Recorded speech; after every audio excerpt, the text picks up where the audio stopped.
All right, guys. So new reports out of Newsweek indicating that the nation's second largest home builder is essentially destroying all of the equity its previous customers had that purchased in 21, 22, 23. I will link this article in the description, but the long and short of it is, guys, they are talking about Lennar Homes, who is now seeing their new construction home prices absolutely plummet this year.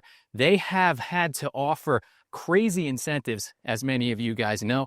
In this article, they're indicating that on average, they're giving away 13% of the final purchase price in incentives for Q2 of 2025. But now they're actually seeing their prices drop drastically, which is something that the incentives were kind of meant to avoid. So I know we've talked about this on the channel a lot, and that has been what has kind of propped up some communities is, up to 13% potentially of purchase price was being given to buyers to buy down their rate or cover their closing cost, various different things. So the prices remained elevated, even if on the back end there were deals that were happening behind the scenes. But now even that is out the window, as they reported an 8.6% year-over-year drop in the average sales price of their new construction homes for the second quarter of 2025. Almost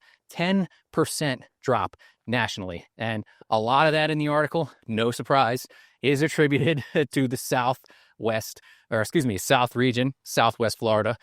As you guys know, they're still building tremendously here. It doesn't look like it's going to stop anytime soon. And according to the article, the plan seems to be we are going to come down on price now. And basically, we're battling for market share. We're going to undercut everybody, and we're going to try to take over the market, which is what I have been saying, is what I've been theorizing and we've been talking about here is happening for several months. People keep asking, why do they keep building? They have the ability to. They have the ability to adjust their pricing and offer incentives, which is another reason why we're seeing smaller builders basically get run out of the area. And that's the plan now. It's official. They say that in this article that they're just going to go for market share. So that is only going to put more and more pressure on our resale market here and many resale markets around the country where they plan on doing this, because Lennar, I'm sure, is not the only one who's going to take this approach. They're not going to be the only home builder who's currently shifting to this strategy. And like I said at the beginning of the article, they quote Nick from Reventure in here is basically saying that they have undercut people who purchased from them in their communities in 21, 22, 23 by doing these massive price drops. They've wiped out their equity. So, that's another danger we've discussed here. Buying into some communities too early previously. Normally, they try to tell you it's pre-amenity pricing and you're getting the best deal because you're the first in the door. But we have seen that backfire tremendously on many people here.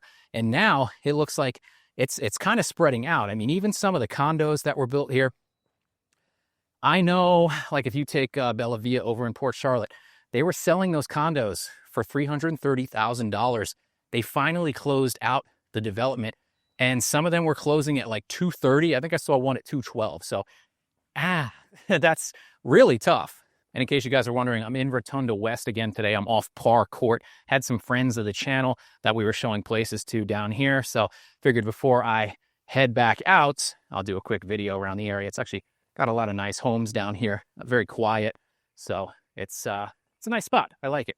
But back to the numbers for Lennar. They're quoting in this article that Lennar's average sales price in April and June was $389,000 between April and June. That's down from $426,000 last year. So it's $409,000 for the first quarter. It's down from the first quarter too. So their prices are going down. They're starting to have to slash and burn dramatically to get things moved, it looks like. And they basically admit that. Like I said, they say we knew that we were initially going to have to bring down the price of homes that we build through incentives and mortgage rates, but it doesn't look like they anticipated the demand for that being lighter than they thought as well. And now they have to pivot to outright price drops. So that's a pretty big hit when you're selling the number of homes that these guys are moving. But Nick in here does go on to mention, you can see that Lennar's deliveries are still quite strong. So even though their pricing is down, the number of homes they're selling seems to be moving fairly quickly. They've gained market share by cutting prices. Like we mentioned, that was the intention. So 2025, they delivered 20,131 homes, which was a record for the company in the second quarter. And that's about 60% more homes than they sold pre-pandemic. So sales are way up. We'll have to cut the price, but we'll make up for it in volume, right? One of those, I don't remember what movie that's from, but that's basically what they're doing here. So I expect that, especially in areas like here in Southwest Florida, they're going to continue to get more aggressive now. They've basically announced that that's what's going to happen. They don't see rates changing much for the end of the year, so they're pivoting to the pricing. And yeah, I mean, I'm seeing it in real time. It's starting to come down across many areas of Southwest Florida. Places that were holding steady, like Venice, Welland Park, things are starting to move slightly in there as well. Is Lennar going to lead the way? I don't know. I kind of see like everybody getting a little more cautious with pricing, but it's tough. If you bought in 21, 22, 23 in some of their communities, and now they're selling for, depending on the price point, potentially hundreds of thousands of dollars less than what you paid. But, they're a business and they got to stay afloat. And that is why I caution everybody, buy when you feel is right and when you feel is ready for you. Because even in 23, a lot of the people were buying going, man, I got to get in here now. I don't really like the prices, but everyone's telling me rates are coming down. And once that happens, there's just going to be an onslaught. And, here we are 2 years later. That has not happened. Like I always say, guys, you got to watch out who's trying to influence you in the real estate market. You always got to consider the source, even me. Don't trust Ben. That's what I tell everybody. Verify everything independently if you can. All right, guys. Now, I can't do all this Lennar coverage and not come and show you one of their new builds out here in the Rotunda area. If the pricing that I have on this is correct and the features are correct, it's going to be one of the, in my opinion, best deals around. You can see they're building all up and down this street on Leisure Place. I'm waiting for the sales rep to come let me in. I believe this is him behind me. So we'll get a tour going here, and you guys let me know what you think in the comments below. All right, guys, so this is the property that I'm going to be touring. This is basically poetry in motion here. This is what the article is talking about. Lennar has dropped this home $51,000 recently. This is a 3-bedroom, 2-bath, 1,500 plus square foot house with a 2-car garage and impact windows. There's hurricane impact glass throughout this whole house for $280,000. Okay, guys, so let's see what you get for $280,000. It's not going to be a lot of frills in here, but, impact windows, as you can see, there's no brackets on those windows. It's impact glass. You have a hurricane-resistant door because it opens out. And the living area and entryway are all tiled. Right when you come in, you have your 2 guest bedrooms here on the right. It's a split floor plan, so you can maintain privacy down here. Bedrooms are a decent size. You have carpet in both of them. Tile in the bathroom, and I believe that is a quartz countertop. So there's no Formica in the house either. This is your second bedroom. Fairly suitable size for children, guests. I think this is actually like a perfect starter home price-wise. This is what I would love to see. A lot more houses hit this price point, especially of this size. I mean, 1,500 square feet is honestly bigger than your average starter home used to be. So if they can get more things down in this price range, which it sounds like they're going to try to do, at least in our area, I think that's going to be very beneficial. You get a decent sized pantry. Kitchen is a good size. You have a little space at the island for a couple chairs if you want to do a breakfast bar. No dedicated dining area, but there's plenty of space here to the left to put a table. This is your impact glass, and I'll get you a shot of the backyard as well after. But I think this is a pretty decent sized living space. Your laundry is here off the living area. There is room for a utility sink or storage, whatever you want to put there. We'll get you into the 2-car garage because everybody loves the garage. So we got to show the garage. And we'll give you one more spin of the living section and back to the kitchen. I like the island placement. You can keep an eye on everything. You can see into the backyard if you're working in the kitchen. Backyard's a decent size. You might even be able to get a pool and a cage in there. And pool and cage prices are coming down from what I'm seeing as well. So that's good news. Here's your primary owner's suite.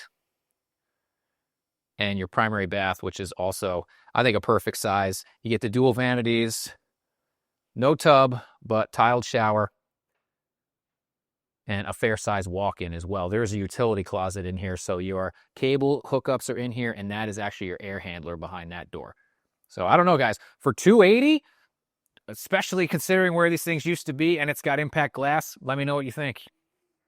So guys, let me know what you think of that Lennar new build down here in the Rotunda area. And if you have not already, guys, if you enjoy this content, please consider hitting that like button. Helps me out immensely. Maybe subscribing to the channel, and we'll get back to the video. When people ask me who is buying all of these homes in these areas, because they are selling, even though inventory is holding steady, there's a lot of stuff selling. It's ironically the same people that have always been buying. So a new report coming out, and I'll put this again in the description as well, basically shows that in 2007, your typical repeat buyer was born in 1961. So they were about 47 years old. If you look at your typical repeat buyer today, they were born in 1963 on average, 61 years old. It's the same people. It's the same people that were buying last time that are buying this time. Now we have millennials, Gen Z, we have those demographics in the market, though. As you guys know from other reports, it's mostly boomers who have the money to purchase at these prices and these carrying costs. So they're still dominating the market. They were dominating the market in their age bracket back in 07, and they're still doing it now. So it's kind of strange because, you know, back then that was kind of like midlife, and they were running the show, and now even in retirement, they're still doing it. So it's kind of crazy to see the more things change, the more they stay the same at the end of the day. All right, so I am down here at Longmeadow Memorial Park. If you guys want an exact location where I am, you can pull that up on the map. As you can see, they are building more properties all over the place. Hasn't stopped, isn't going to stop. And now they're going to have to compete with Lennar and other big builders that are, well, Lennar doesn't necessarily just only build in communities. That's the thing. You know, you can argue quality and craftsmanship at the end of the day, but people buy on price point. Guys, that's what it boils down to most of the time. So it's going to be an interesting summer. I'm waiting to see how many new construction deals start coming out, how many things change, and what kind of incentives pop up. There are some stalwart communities that just will not move the needle. They are specialized locations, so I do understand that. But you know, there's a lot of these, unfortunately, smaller communities that they built very, very close to highways. And if you guys remember a few videos back, I've cautioned on being near highways. And I think things could get real aggressive on those. So it's going to be a wild ride for the rest of the summer, potentially into the fall. They're talking 2 rate cuts this year again, but who knows? Nobody knows anymore. So I did get a new gimbal for this video today, guys. I hope it came out okay. Can't really see myself. I will tell you this, it's a lot heavier than my other gimbal, if I'm like more than normal. So my arm is killing me. And on that note, I am going to end it here today. If you guys like this video, give me a like, share, subscribe, maybe comment down below and let me know, and I'll see you next time.